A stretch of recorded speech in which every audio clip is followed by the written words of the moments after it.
सम्पूर्णलाई स्वागत छ आजको यस हाम्रो कार्यक्रममा। आज चाहिँ के भइरहेछ भने तपाईँलाई जिज्ञासा जाग्न सक्छ। आज यस कार्तिक महिनाको अन्तिम शुक्रबार हामीले प्रत्येक महिनाको अन्तिम शुक्रबारलाई बुक फ्री फ्राइडेको रूपमा मनाउँदै आइरहेका छौँ।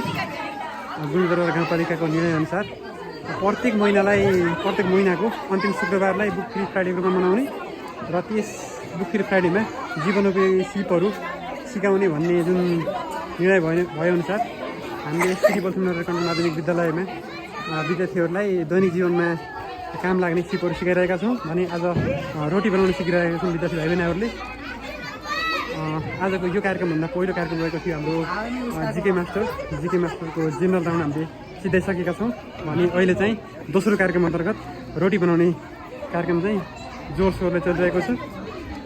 यो चाहिँ मकालु सदनले पनि विद्यार्थीहरूलाई रोटी बेल्न सिकाइरहेको छ। सानो सानो नानी बाबुहरू रोटी बेल्न सिकिरहेका छन्, उसाउन सिकिरहेका छन्।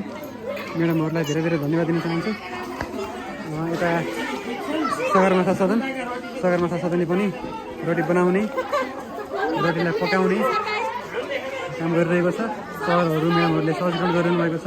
विद्यार्थी भाइ बहिनीहरू सिकिरहेका छन्।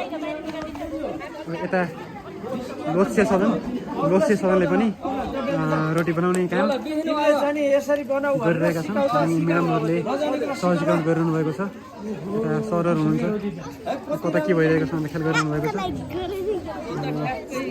अब यता हाम्रो लोत्से सदनका भाइहरूले रोटी पकाइरहेका छन्, बहिनीहरूले रोटी बेलिरहेका छन्। यता सानो नानी बाबुहरू जसले रोटी बेल्ने कसरी हो भनेर सिकिरहेका छन् भने लग हामी देख्न सक्छौँ गोलो चाहिँ रोटी बनाइरहेका छन्, गोलाकार रोटी बनाइरहेका छन्। अब चाहिँ हाम्रा रोटीहरू बनेर तयार भइसकेका छन्। गोला रोटीहरू विद्यार्थी भाइ बहिनीहरूले बनाइसकेका छन्। कतै बेल्दैछन्, कतै रोटीहरू उसिँदैछन्। हामीले यो काममा चाहिँ सदन अनुसार बाँडेका थियौँ। सदनका विद्यार्थी भाइ बहिनी, सदन शिक्षकहरू सम्पूर्ण यहाँ रोटी रेडी भइसकेछन्।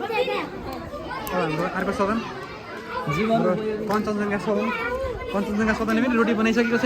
रोटीको खाद छ, ठिक छ, नानी बाबुहरूले सिकिरहेका छन्। यता हाम्रो अर्को सदन हाम्रो लोत्से सदनले पनि रोटी बनाइसकेको छ।